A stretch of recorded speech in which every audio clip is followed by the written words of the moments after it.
बहुत बड़ी खबर निकल के आ रही है उत्तर प्रदेश से माननीय मुख्यमंत्री जी द्वारा। जी हां, जैसे कि सारे ग्राम सभा में जितने भी उम्मीदवार है प्रधान पद के प्रत्याशी के लिए, तो उनको बेसब्री से इंतजार है कि हमारे ग्राम सभा में कौन सा आरक्षण आ रहा है। इसको लेकर के बहुत तेजी से चर्चाएं शुरू हो गई हैं गली गली चौक चौराहे पे।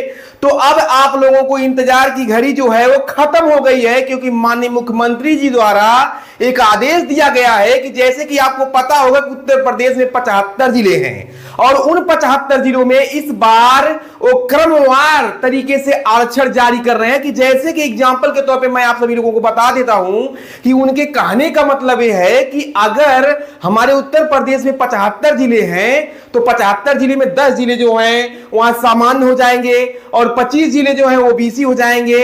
और इस टाइप से इस बार क्रमवार तरीके से बना रहे हैं। एग्जांपल के तौर पे इसी तरह से मान लीजिए, इससे फायदा ये होगा कि जब नेक्स्ट 5 वर्ष होने के बाद में तो जब दोबारा आरक्षण की बात आएगी तो इधर का उधर पलटी कर देंगे। जैसे कि मान लीजिए महाराजगंज जिला, देवरिया, गोरखपुर, बहराइच, बस्ती और कुशीनगर, तो अगर मान लीजिए ये जिला, इस जिला में अगर आरक्षण जनरल कैटेगरी का आया हुआ है तो अगली पंचवर्षीय में हो सकता है यहां ओबीसी आ जाए। तो इस टाइप से बनाने जा रहे हैं माननीय मुख्यमंत्री योगी आदित्यनाथ जी। लेकिन सबसे बड़ा सवाल यह है कि जितने उम्मीदवार बैठे हुए हैं उनको तो भाई अब नींद की चैन नहीं आ रही है। और आए भी कैसे?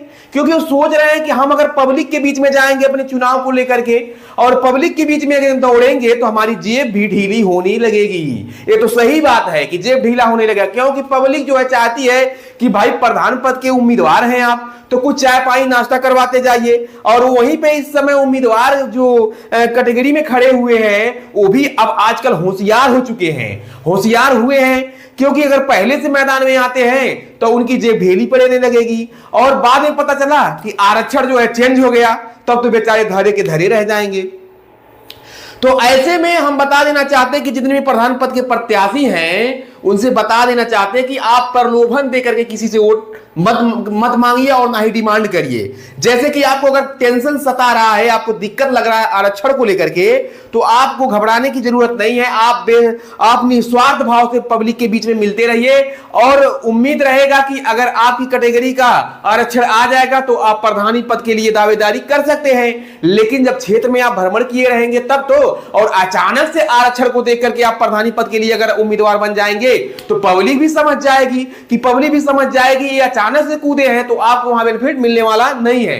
तो यही रहेगा आरक्षण का क्रम। जैसे कि आपको बताया हूं कि आरक्षण जो है 10 जिले में किसी और कैटेगरी का रहेगा, 25 जिले में किसी और कैटेगरी का, 30 जिले में किसी और कैटेगरी का। इस टाइप से इस बार का गाइडलाइंस जो जारी कर रहे हैं माननीय मुख्यमंत्री योगी आदित्यनाथ जी, उत्तर प्रदेश में ऐसे ही देखने को मिलेगा और बहुत ही जल्द खुलासा हो जाएगा कितने जिलों में कौन सा आरक्षण जारी हुआ है।